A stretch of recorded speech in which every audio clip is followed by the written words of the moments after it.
My name is Sergio. Every time IT calls me to do a session in Barcelona, I come running. I used to live here, although now I am in Berlin. So I love coming back here and being with friends, family, and with the community. There's no place like Barcelona for doing stuff like what we're going to be talking about today. So really open session. Happy to go through my slides and bore you to death. But raise your hand, ask questions. We can make it as dynamic as we want. And then at the end, if the gods of the demo are with me, I will show you what we think at Moody's agents are and how we work with them. But before I get in with that, today we have really special guests. I'm going to talk about, actually, Patricia is going to talk about my favorite NGO, and I'm going to say later why. But we wanted to introduce you to teaming and encourage all of you to subscribe. Thank you, Sergio. Sergio is one of our most valuable volunteers and ambassadors, so thank you. I want to spend just 2 minutes explaining what is teaming, and to do so, let me ask you a question. You don't have to say it aloud, but let me ask you, what can you buy with €1? Think about it. Probably from nothing to almost nothing, right? And now let me ask you, if all of you give me €1, what can I buy? Then things are more interesting. I can buy trousers, jacket, and some things. So this is teaming idea. Teaming is a community, that, a platform, online platform that you can check it out, teaming.net, where we help social causes with €1 per month donation. You can give more, you can give less. Just €1 per month to every social cause. If you want to collaborate more, then you for example, you want to donate €10, then you can choose 10 social causes, but to every social causes you just can donate €1. So cooperation is essential to create impact. This is the beauty of teaming. Another beauty of teaming is, as I said, is a subscription-based model because it's €1 per month. Probably you know a lot of crowdfunding platforms where you can raise funds in a short period of time. This is not what we do. What we do is to sustain projects because we believe that to create impact, a project takes time and needs to be in a place for a long term. So this is also beauty because it creates beautiful because it creates also a relationship between donors and the social cause. It forces the social cause to accountability, to explain the donors what are they doing with the money, and changes the rules of the game. And finally, I want to say that it's 100% free. And it means that every euro you donate is a euro that is for the social cause. And this is thanks to some things like the community. The community can donate an extra euro to teaming to make it possible. Because we have partners like Banco Sabadell and Triana who help us, and because we have some initiatives like the initiative that Sergio had, because he wrote a book that I'll let you explain later. But all the benefits are for teaming and Miracle, which is also a beautiful project in Barcelona to teach refugees how to code. So this is why this is 100% free. And I brought you some figures because when I explained that this is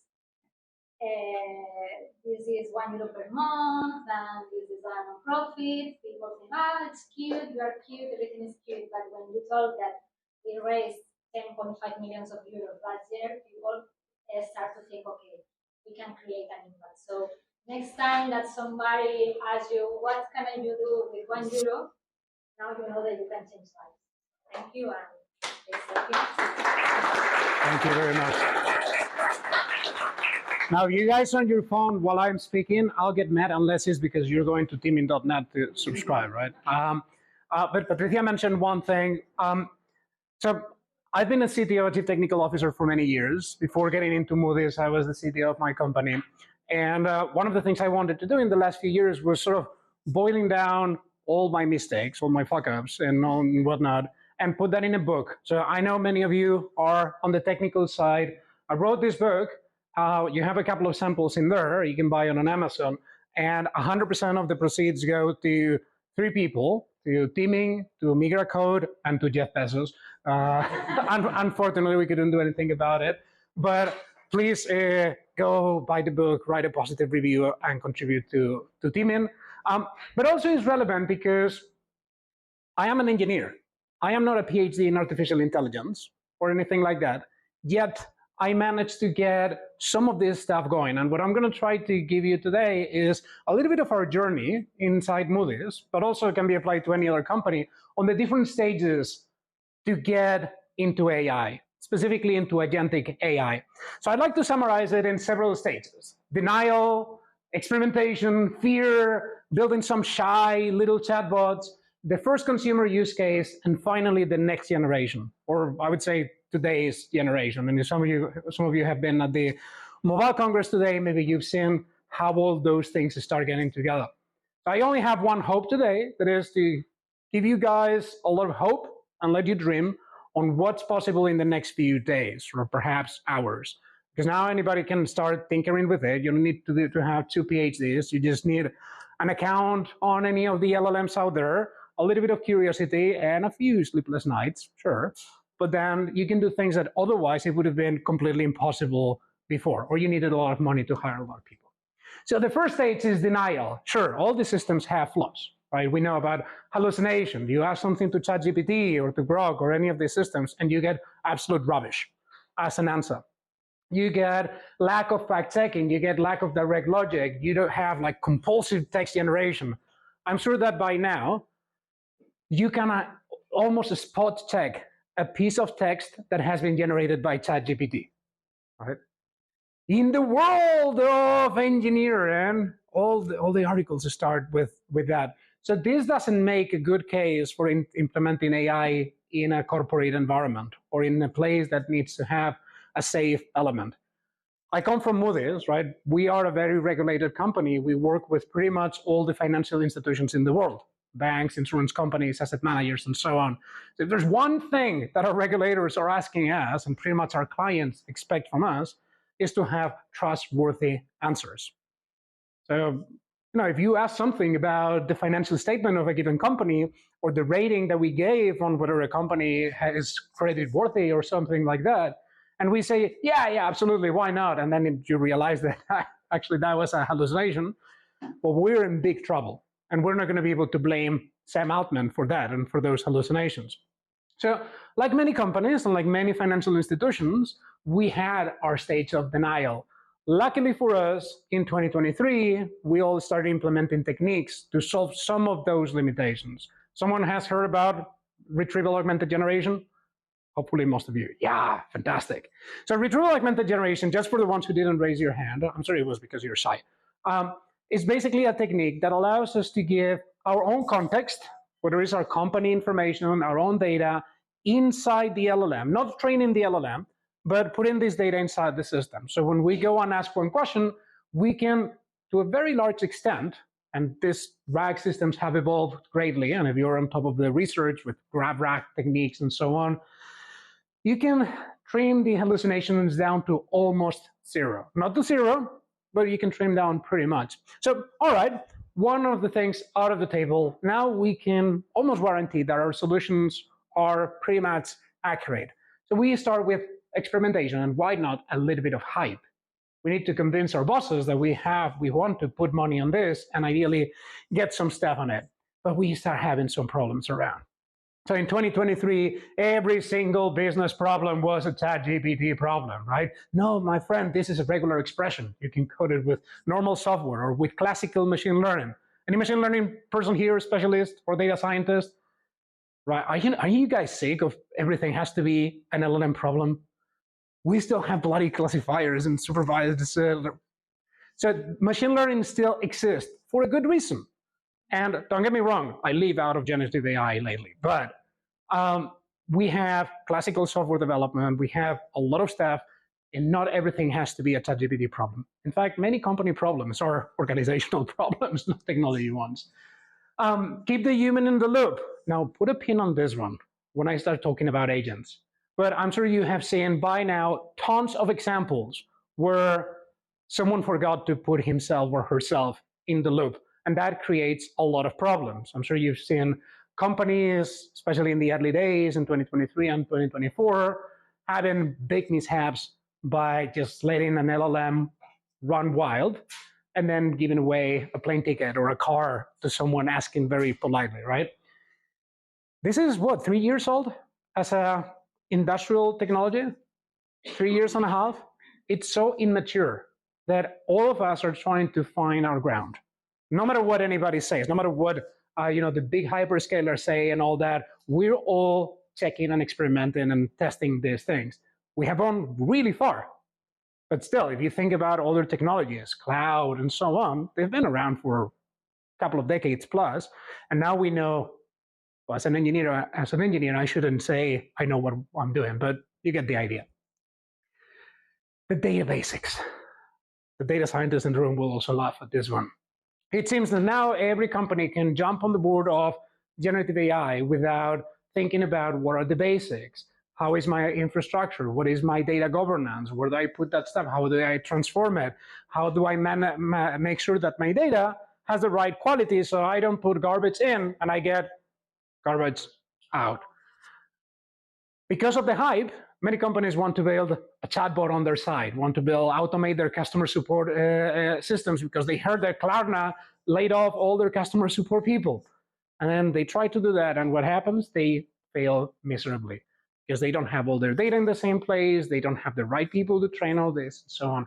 You need to do your homework. There is no shortcuts on this. Generative AI has brought us a lot of speed. Otherwise, we had years and years of development when we wanted to just build a fraud detection machine learning classifier. Something as simple as that takes a lot of work and effort.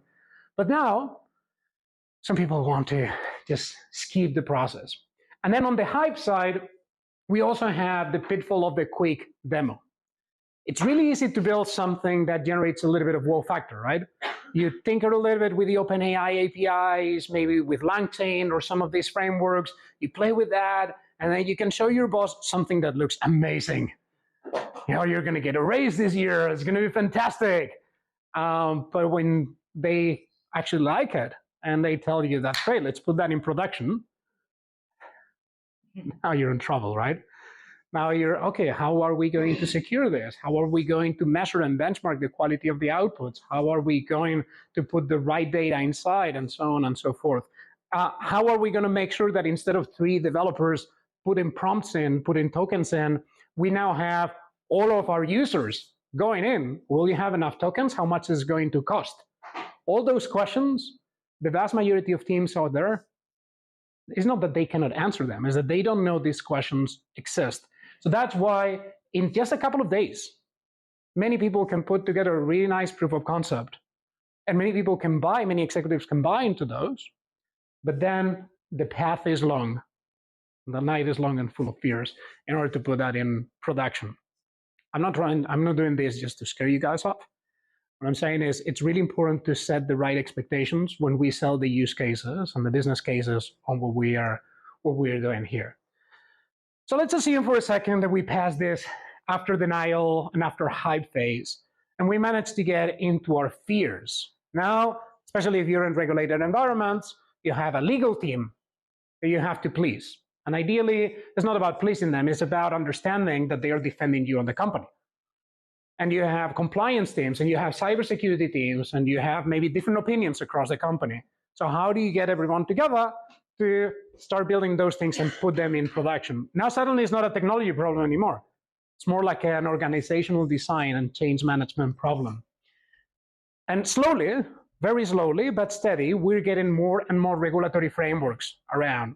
Certainly most of you have heard about our European AI Act, right? So that's something that is covering a lot of the things that we do. I'm sure many things we will depend on what the LLM developers, whether it's OpenAI, Microsoft, Anthropic, and the likes, will create and maybe certify their systems. But can we, I don't know, use an LLM to automatically select candidates on a recruitment process? Interesting questions, right? Well, the EU AI Act at least gives us some guidelines. Don't get me wrong, I'm not saying it's perfect. I'm saying it gives us some guidelines. In California, it went in, then it went out, but they're still working on something on that side. ISO has that 42001, which is more for AI in general. There was obviously at the beginning the call for slowing down AI development, and there are still some voices in there. Now there are even voices saying, no, LLMs are not the way. Maybe we have to think about other type of systems. The United Nations have their own governing for humanity, taking it from an ethical perspective and making sure that is properly democratized, so that AI doesn't become a Cold War, or Gen AI, a Cold War system where only a few nations have the capabilities for this. Now, this is a context that we have to work on if we want to apply this in the corporation. And of course, garbage in and garbage out. Most companies don't have a proper data warehouse system or a data lake or some system to actually manage their data. So when they go and say, I want to build a RAG-based LLM chatbot that connects to, I don't know, my Zendesk or my system that I use for customer support, and I want to give automatic answers to my customers asking things. I don't know, I want to change my flight ticket. How can I do it? And then the system will, I don't know, try to go into some weird systems that are badly connected, and we'll use that garbage to give something terrible for the user. Who is going to find you liable for these type of things? So we figure out that you need to have at least a few pillars really well set. This doesn't come from nothing. This comes from actual data management and data analytics and business analytics. How do you put machine learning or AI systems in general in the world, out in the public? The first one, and I'm talking about large corporations, companies that have many data silos, many data inputs and outputs, many systems that change very quickly, right? So I'm talking about this from a corporate perspective. Interoperability of data. If something changes in this place, maybe in my order management service, I need to make sure that my invoices change, my accounting teams also know about it, and why not my marketing teams as well, so I can manage my marketing campaigns the right way. Entity resolution. This is maybe a little bit more focused on what we do at Moody's. But when I say the word Tesla, and I say I want to know what the latest financials of Tesla are, it's probably likely that I am referring to Elon's company and not to whatever Nikola did a few years ago, right? So how do we make sure that we do entity recognition properly? And then when we extract elements from there, it can be locations, it can be people, it can be companies, it can be whatever element in your data model is relevant for you. For your companies, maybe it's something else, right? Data lineage and trust. How do you know that A, the data that you're using to enrich your system is good, and two, that you can actually use it? Maybe you're actually licensing content, most likely you're licensing content from other people, and the terms of usage don't let you plug in that content inside an LLM, either for training or as a RAG. So you need some kind of governance and inventory of where your data comes from. Related to interoperability is the API architecture. How do you make sure that you can access absolutely everything in a really easy way? So developers across the different parts of your organization can indeed go and check all those parts in a very easy way. This comes back to Amazon mandate many years ago, almost 2 decades ago, when Jeff Bezos said every single team in Amazon needs to expose their systems through an API. No excuses.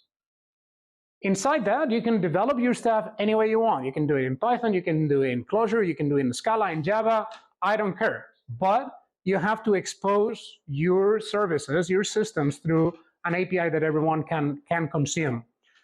And lastly, permissions and entitlements. So I'm going to give you an example. One of the very first POCs that we built at Moody's, and I know that many other companies chose that same use case, was a policy assistant. So as a regulated company, we have many policies that our employees need to follow. Whether it is IT policies, I cannot plug in a USB stick that I found on the street on my corporate laptop for cybersecurity reasons, to travel policies. No, I cannot fly on first class from Barcelona to Madrid. Maybe it's better to take the the train, but also all the way to things that I can or cannot do for compliance elements. Like, no, I cannot get poached by a client, or I cannot accept a really expensive Rolex from a really friendly guest that came to my conference today, in case anyone was wondering. So some of those things, obviously, those are simple examples, but from a compliance perspective, there are many questions that our employees are constantly asking themselves. Can I do this? Is this okay? What about this edge case? And so on. And we have a team that answers those questions. Those questions depend, the answer to those questions depend heavily on who you are and where you work within the company. If you are an employee that are working on a specific rating for a specific government, you're going to have a set of regulations or compliance elements that are different than if you are a software developer working on a more public type of application. So depending on who you are, you can have access to certain type of data, you can have certain types of permissions, and so on. And this applies to absolutely every company, right? Different type of access. As we know, we do this with SharePoint and systems like this. How do you bring those elements and that kind of authentication and authorization into your system? Building this, is what creates this pain of getting into prod. So you can think about this as a sort of guideline on how to slowly build your production-ready environments. Now let's assume, all right, we got all this covered, we heard Sergio, let's go for this. We're gonna build our very first internal use case because you did your job and you went business case first. You didn't just go technology for the sake of technology, you found a really interesting use case that could bring a lot of money to the company or could save a lot of money from the company. So that's what we did internally, and one of the recommendations I always give. What we did, instead of creating, put a handful of people in the basement and work on 2-3 use cases and then come out 6 months later with something that no one would use, we said, what if instead of that, we give people shovels? So they're the ones who go and dig for gold. I don't know anything about the specific area of knowledge, the domain knowledge that some of my peers have in banking on how loan origination works, or how the specifics of insurance companies work on reinvesting the premiums that they charge with their clients. We have quantitative analysts and business analysts that know the specifics of those domains. And there's plenty of that. We are for the 14,000 people. So instead of trying to build those use cases, we created something that, with a lot of originality, we called Moody's Copilot. And this is a system that is still alive, that lives in our different communication channels, in our Slack and Teams and so on, and allowed people to build their own tools inside. So instead of having to worry about how do I store all the data, how do I control the entitlements, how do I take care of the cybersecurity element, how do I protect everything with APIs, we could go and use our time to teach people how to use this and how to leverage something that is not so much value adding, but they can add their domain knowledge into that. And it looks something like this. So all those are Moody's data sets, things that like are the biggest database of companies in the world with over 560 or 70 million companies, real-time news, ESG and climate data, ratings data. That's what we do, by the way. We analyze credit and risk decision-making based on a lot of data. We put all that together with an orchestration system, and then we created a ton of different systems on top of that through APIs and so on. And all that was accessible for every single one of our employees. So today, March 2025-ish, there are still many companies who are debating whether they should give access to ChatGPT to their employees or something like that. That's bullshit. But absolutely, you cannot let your employees put company data on a public account of ChatGPT. Right? You have to be conscious of your intellectual property and so on. But there are tons of ways where you can, give them the tools. Whether it's an enterprise account of ChatGPT, Anthropic, or Azure AI, it doesn't really matter as long as it fits with your systems, and let them play with that, because no one can solve their business problems the way that employees do it. The way I like to explain this to my peers and to people in the industry is, well, why don't you take your day? Everything you do on your day, think about it. Since the moment you get into the office, you start working, you start doing your stuff, and then at some point you clock out and you go home. Maybe you get an email or a notification after hours or something. what are the tasks that you do that take more than 5 minutes? Have you ever got one of those emails with, I don't know, 10 people that are trying to schedule a meeting, maybe with external people in the company? No, I cannot on Friday, I'm on PTO. No, but next week I'm off. Oh, we have to include this external client who doesn't have access to our calendars. Well, I have Tuesday 9 a.m., but 9 a.m. Eastern time or Central European time. Oh no, I'm going to be in Tokyo that week. Fuck's sake. You all have been there, right? It takes quite a lot of time and pain to go through these little nitty-gritty things. Yet what if you could have a system that says, just, leave me alone and organize and tell me what time fits everyone, period. And that's not science fiction. That's Microsoft Copilot can do that. Any of these systems can do that in a pretty easy way. So go over your day, right? Every single task that takes a little bit too long and give it a try. Maybe it doesn't work, right? Maybe you try to use it for writing some kind of letter or email and you get rubbish. Fine, you tried. Try again maybe in a few months' time, right? And you can add skills. So what we were doing with this platform was adding features and features and features and features, OCR capabilities, web analysis capabilities, analysis capabilities on our own content and the content that people would upload in a safe environment where it could go in the right place. We developed a feature where you could upload the whole Harry Potter book if you wanted, and then ask for a whole report and give me all the roster of characters that appear and in which page. Not that we do with Harry Potter, but we do with our own ratings, with our own content, and we can use it for a variety of purposes.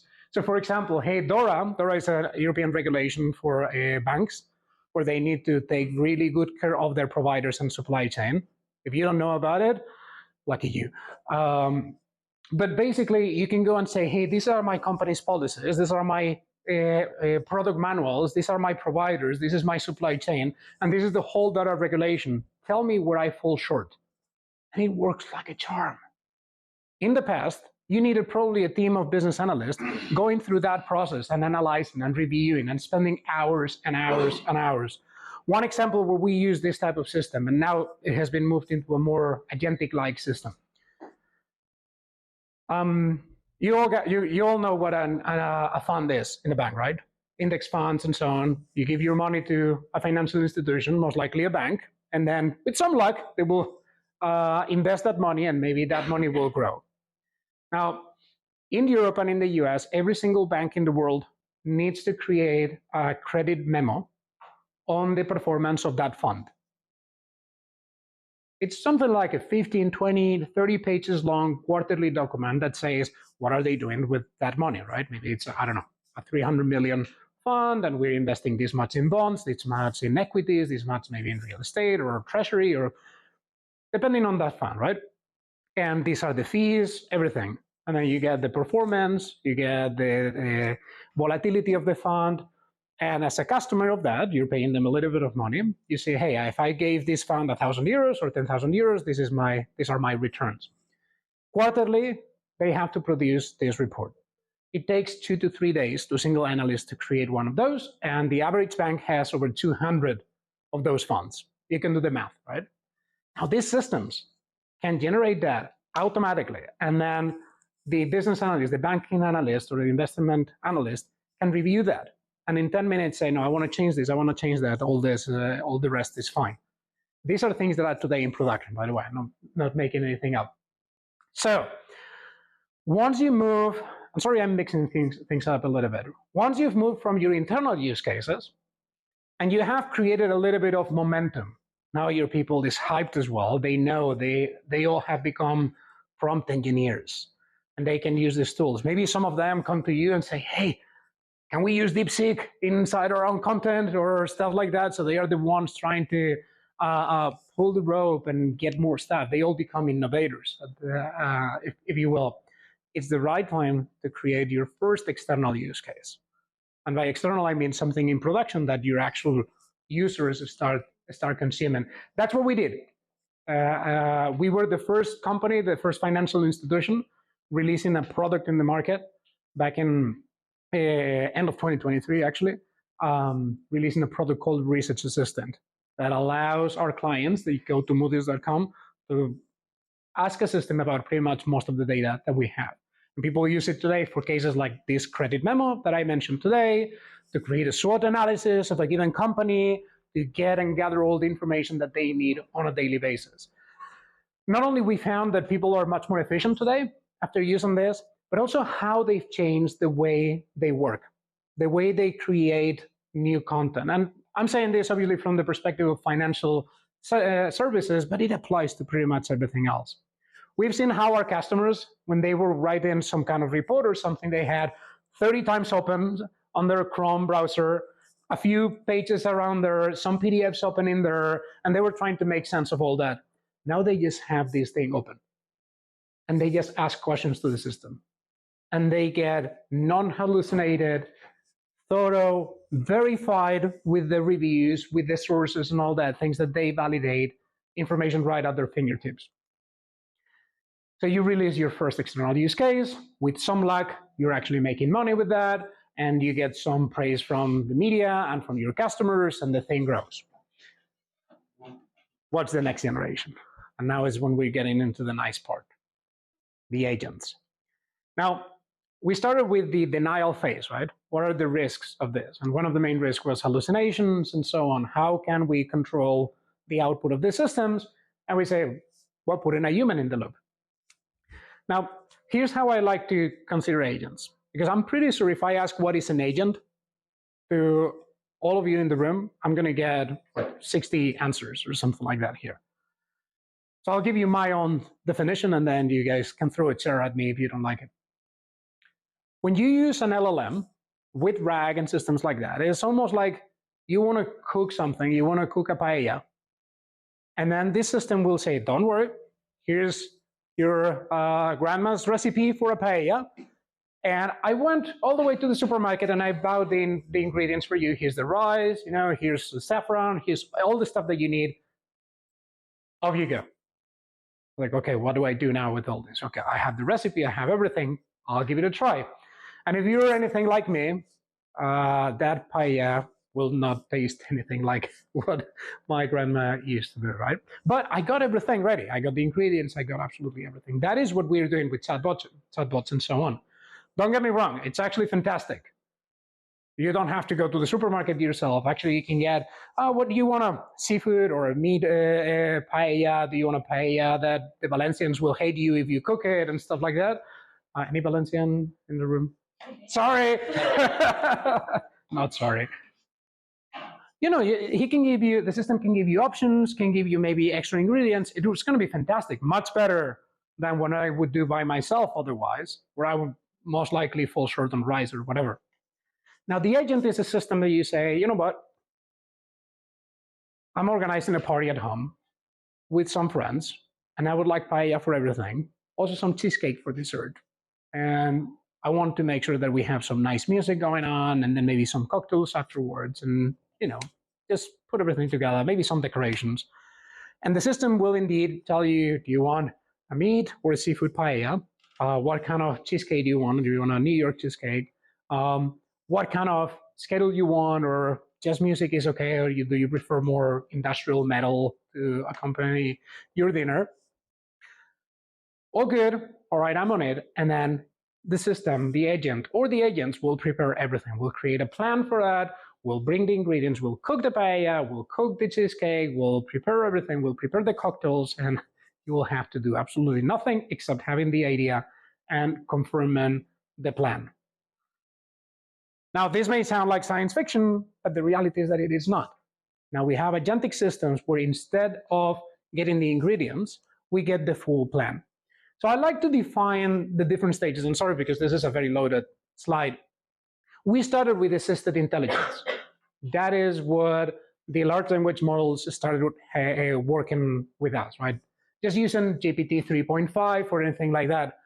And then we were able to add RAG and other techniques to move into stage 2, which is augmented intelligence.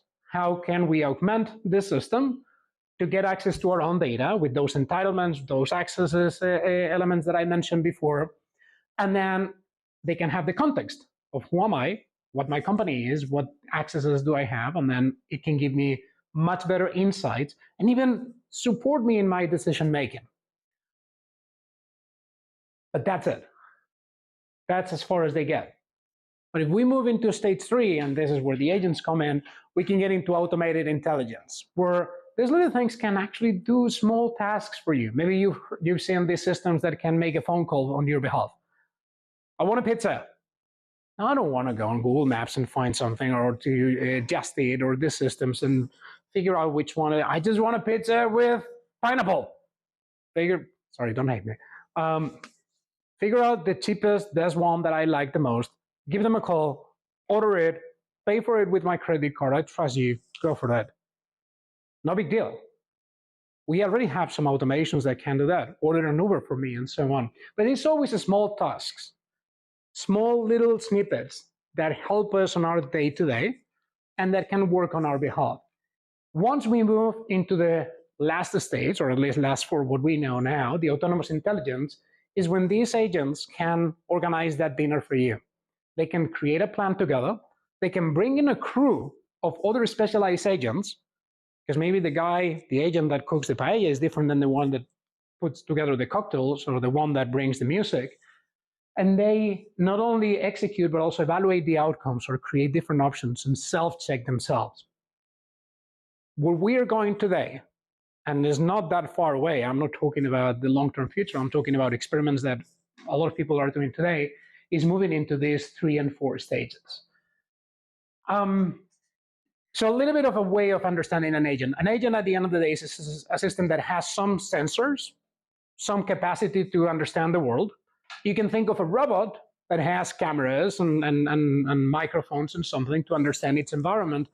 But a system that lives in your computer and analyzes credit risk, those sensors are ability to read the news, ability to use the internet, ability to create software on your behalf and execute that software. Those are types of sensors as well, the hands of your non-anthropomorphic robot, if you will.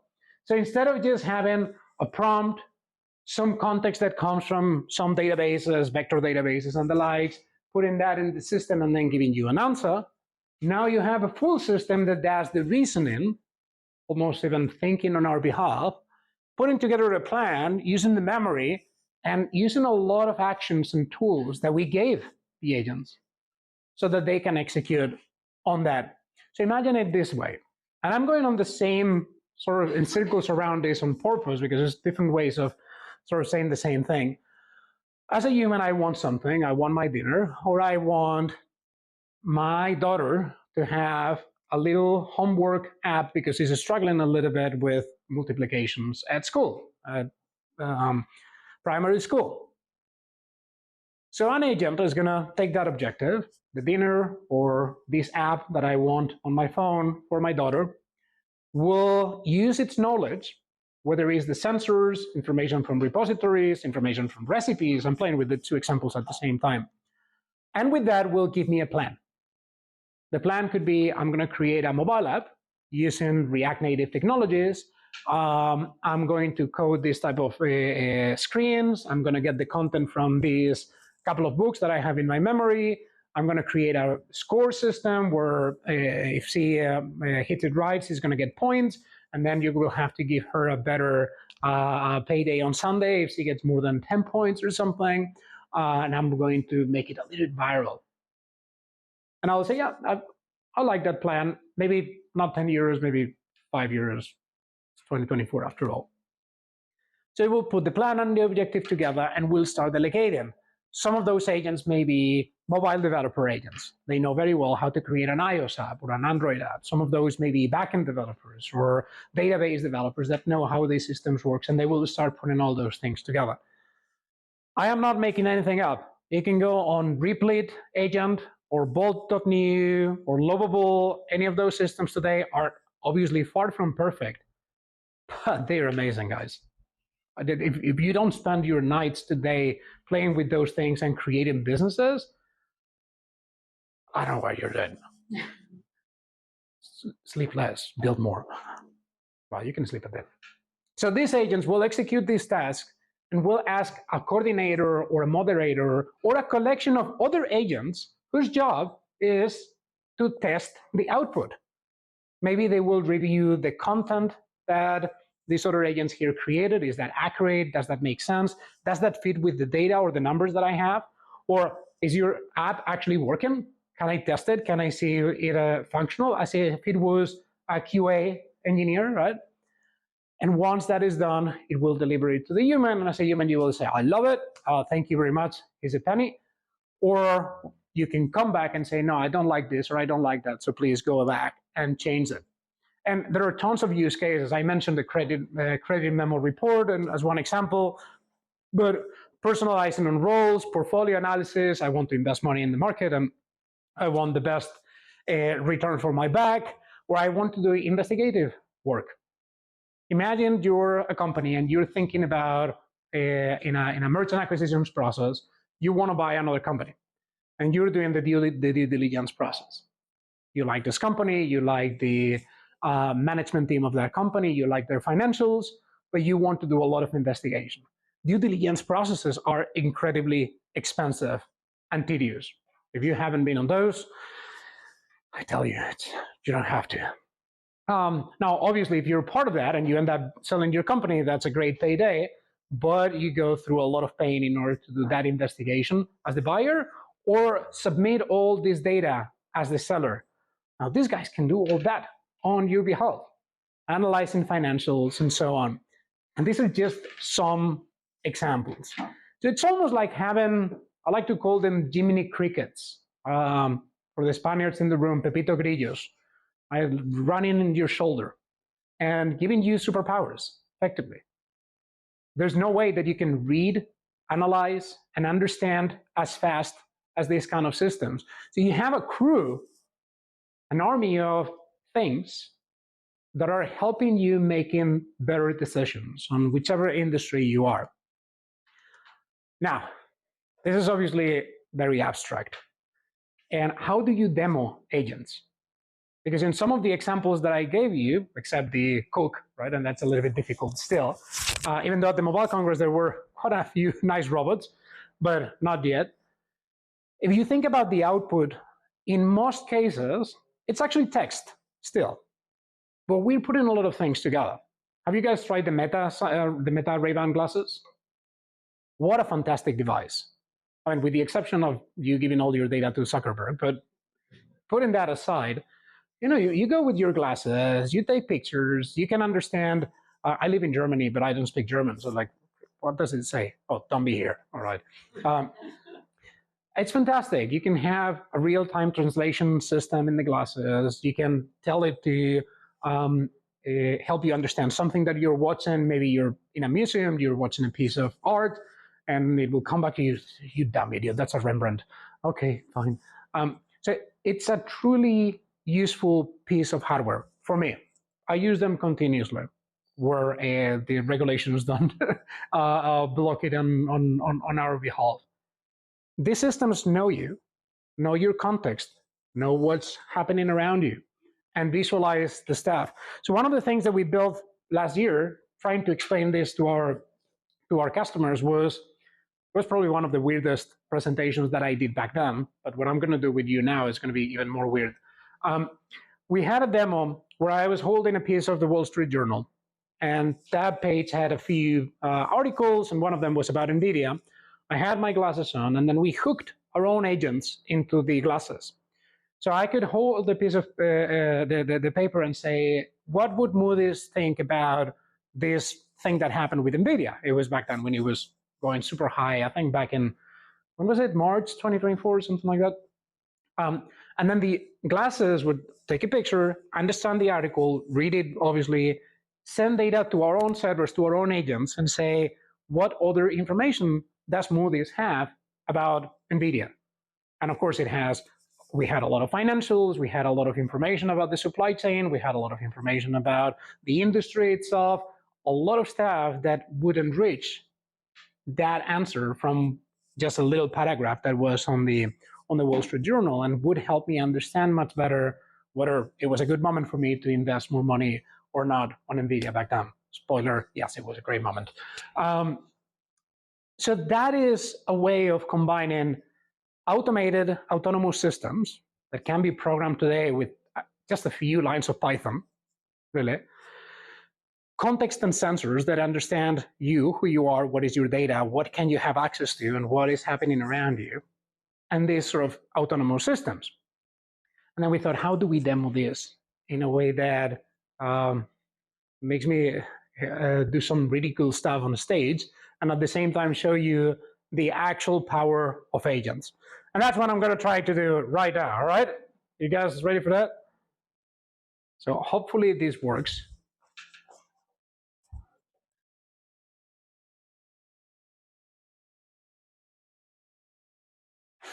We thought one of the most challenging things about agents is that you cannot visualize them.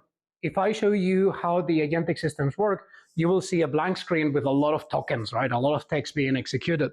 So what if we build a little video game that shows how the agents can actually help you in real time? So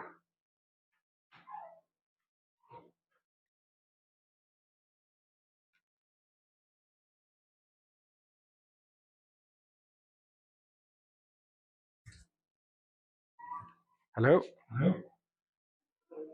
I introduce you the Moody's agents. There's a little bit of delay, so bear with me. You can see those agents, right? They're mingling with you, right? You can see those agents around. All right.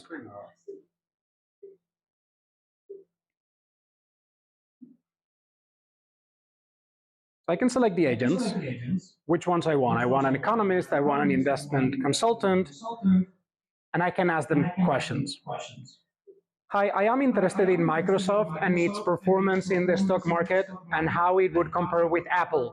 Can you help me optimize my portfolio? So now the corporate researcher is thinking,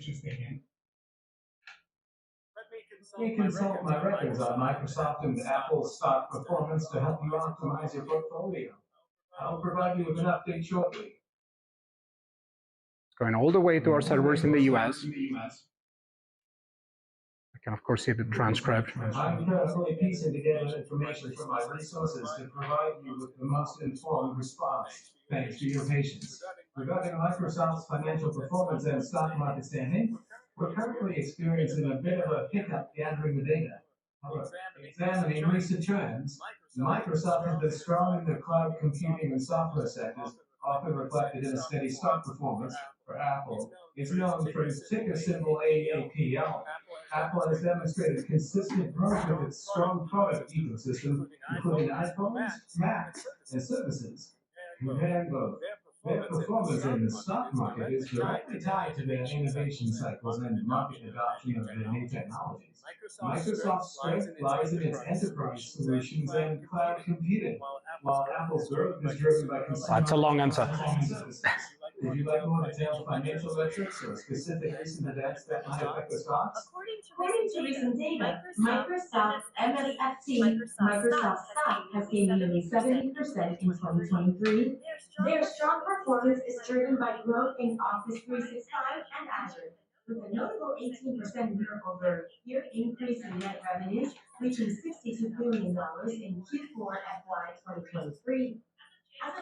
Okay, that is fine. Can each of you give me your opinion on which company would be a better investment today, Microsoft or Apple? Be very specific. This is not investment advice. Which company do you think is a better investment today, Microsoft or Apple, and why?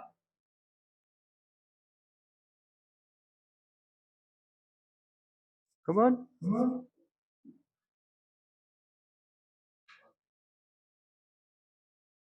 That is not entirely true. From my sources, the fact is that Microsoft has just unveiled an AI assistant named Dragon Copilot aimed at healthcare, aiming to streamline clinical workflows and enhance patient care. This kind of innovation can potentially boost their market performance.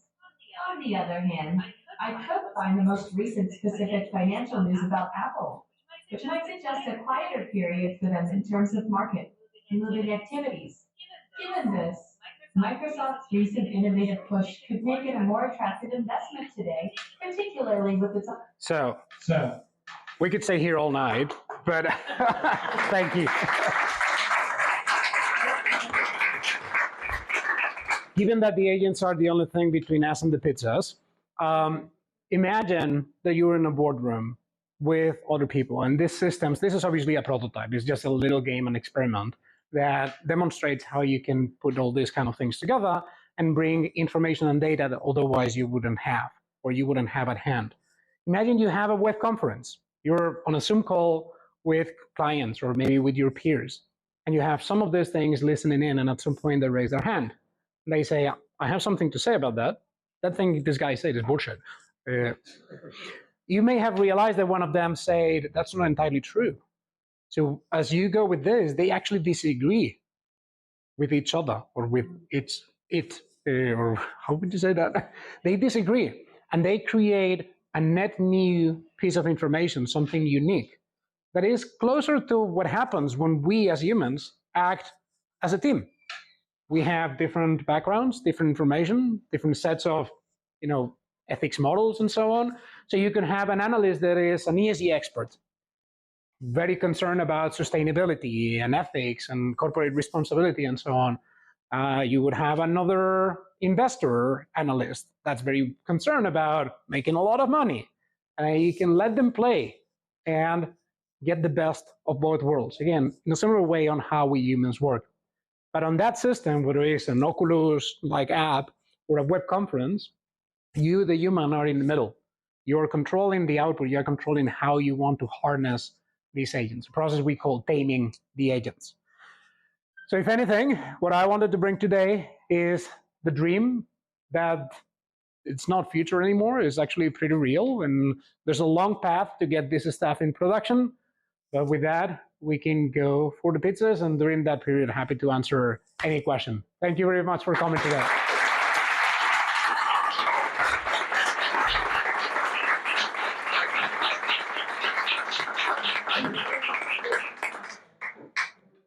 If anyone is interested in learning a little bit more, that's a QR code for a paper that we published a few weeks ago that touches some of these stuff that I've been talking about, how to test the agents, the different things that you can do. Oh la la, so many phones. But otherwise, I'm easy to find on LinkedIn or any other places. So happy to answer any other questions and so on. And now, pizza time. Thank you.